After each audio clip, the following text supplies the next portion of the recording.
Tony Khan normally spews nonsense, so you can imagine my shock and horror today when I see the headline Tony Khan reveals the greatest wrestling star of all time. I'm sitting there thinking, folks, who's he going to say? Is he going to say some guy from Japan that I've never heard of? Some guy from Mexico that I've never heard of? Hell, he might say Kenny Omega, someone like that. He might even he might say John Moxley. Either or, they would all be wrong. But he did an interview. We said 100 New York, and he was asked which wrestler, dead or alive, would he sign if given the opportunity. And he said, and I quote, Steve Austin. If you could get Steve Austin in the 90s and just have him for that decade, he's the greatest ever. He's also a great human. I love Steve Austin. He was very nice to me. I haven't seen him in a long time, but he was kind enough to have me on a show after the original Double or Nothing. I'm one of the biggest fans of his. I think Steve Austin is the biggest wrestling star of all time. If you could pick any era and just have Steve Austin throughout the 90s, even his persona evolving from Stunning Steve to Superstar Steve to the Ringmaster to Stone Cold Steve Austin, he's still one of the greatest wrestlers of all time. End of quote. Now there is a wee bit more to get into, but is that not a weird thing for Tony Khan to say at the end of that? He's still one of the greatest. He is obviously still one of the greatest wrestlers of all time, Tony, mate. You don't need to hit that home. It's almost like that's something you would say if you think today's wrestling's better than the past. And the more I look at this, and it's like, Tony needs to reel it in. See Austin, don't say he's still one of the greatest of. I think to be still one of the greatest of all time, it's almost like a level where you're kind of just below the greats, but yeah, you're in the conversation, but you couldn't be described as the greatest of all time. Austin can be, obviously we recently lost Hogan, but everyone goes for those two. And to be honest, it probably is just those two. I mean, yeah, you could fire in The Rock. I mean, you could mention Cena, but for me, I don't think anyone's really going to put The Rock or John Cena on the same stardom as Austin or Hogan. So, yeah, I mean, it's good to hear Tony Khan say this. He went on to say, if I'd ever been fortunate enough to work with any version of Steve Austin, particularly in the 90s or early 2000s, I would count myself very lucky.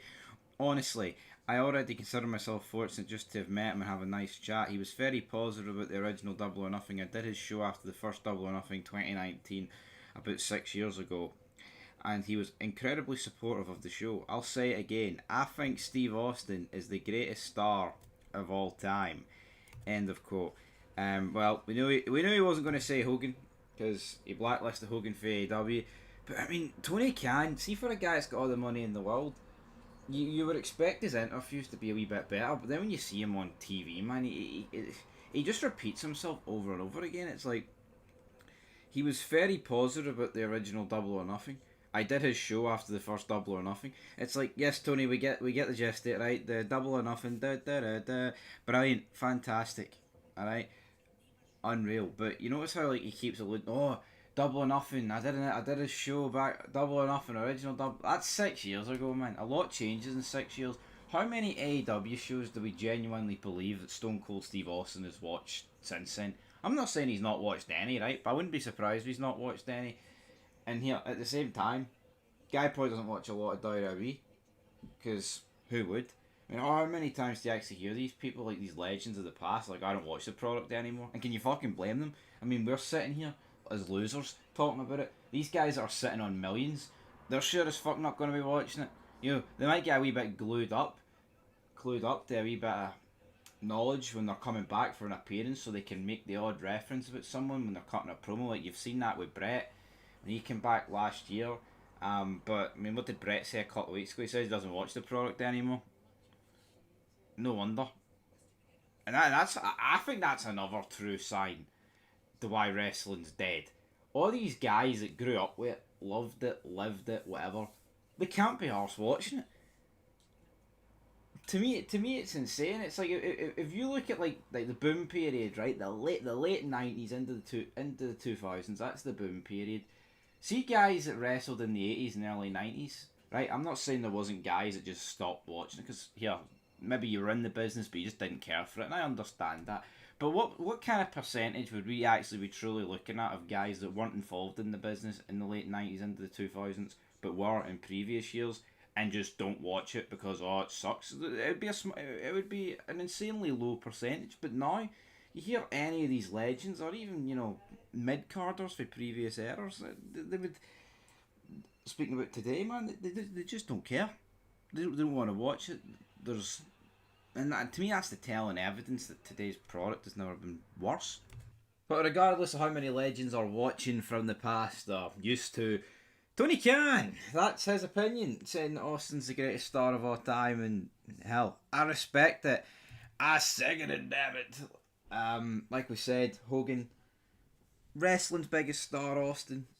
WWE's biggest star could be goes. Is that what's fair? Probably, because I mean, when we're talking about biggest stars of all time, it's probably only those two. Like I said earlier, and Tony Khan, he's not going to go with Hogan due to obvious reasons, and yeah, that is where we will leave it. At least he didn't say Kenny Omega, man. Honestly, that's what I was half expecting. I was half expecting this guy to say Kenny Omega or Kota Ibushi or Tanahashi or Okada, one of those jabronis, but he didn't. Good for Tony Khan, man. At least he actually. But this guy's a wrestling fan. It's not like he's just some retard. Well, he is a retard, and the Young Bucks, etc., did brainwash him to create a company so they could just pocket a lot of money. But he was a wrestling fan back in the day. This guy's 42 years old. He grew up in the 90s, so. I mean, he's born in 1983. Yeah, I mean, he lived his teenage years through the boom period, and he saw Stone Cold Steve Austin at his peak, so it makes total sense that he'd go for Austin, and here, not many complaints from me. Anyway, guys, Tony Khan, signing it.